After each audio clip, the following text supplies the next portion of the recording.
We're going to begin with breaking news from the United States. Thousands of flights are expected to resume after being paused across the nation because of a system failure. At this point, there's no evidence of a cyber attack, according to the White House.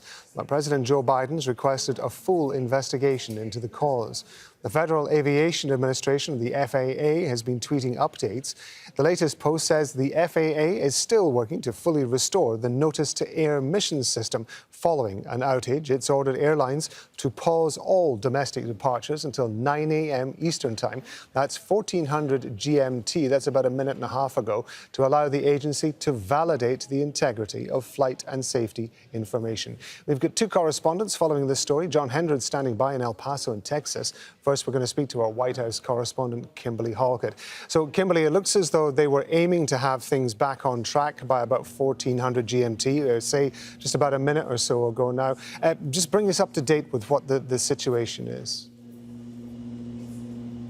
Yeah, well, things are happening so quickly that the latest update we have from the Federal Aviation Administration is that, in fact, the ground stop has been lifted as of just moments ago. We understand that the notice-to-air missions or NOTAM system seems to be back online. This is after an outage that caused chaos in the system for several hours.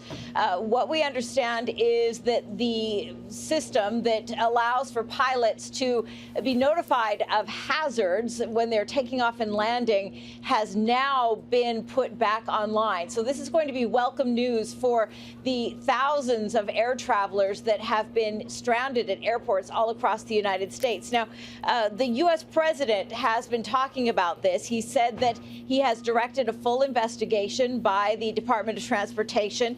As you mentioned, so far, the White House saying there's no evidence of a cyber attack.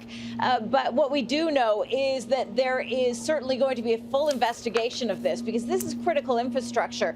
What we know is that there is going to be further statements coming out of the Federal Aviation Administration, because there certainly is going to be careful follow through. This is affected and is going to have an enormous economic impact, given the fact that so many travelers have been had their days affected by this. Some 4,000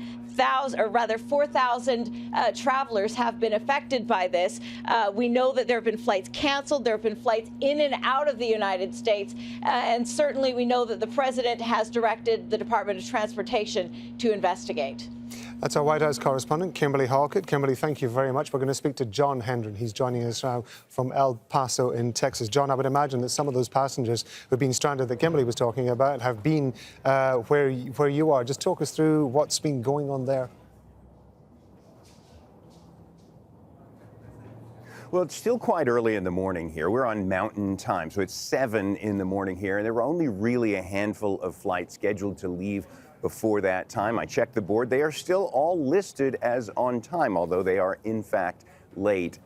So they haven't been canceling or delaying flights from here. That ripple effect of those delays starts in the East Coast, where in those early morning hours you have people leaving earlier. But here, where it's really just past dawn, things are just starting to get going. It's my understanding that planes have been allowed to land, those that have been flying overnight, international flights, that sort of thing. But right here, it looks like there will be a pretty minor disruption in this part of the country. And of course, as you sweep west toward California, where it's even earlier, and then on to Hawaii, it will be hours before those planes would have been scheduled to take off for the most part. So the effect seems to be mostly in the East Coast right now. Here in El Paso, Texas, where I am, in Mountain Time, 7 a.m., the effect has been pretty minimal so far. We have not been seeing planes take off, so it's been unusually quiet here at the airport.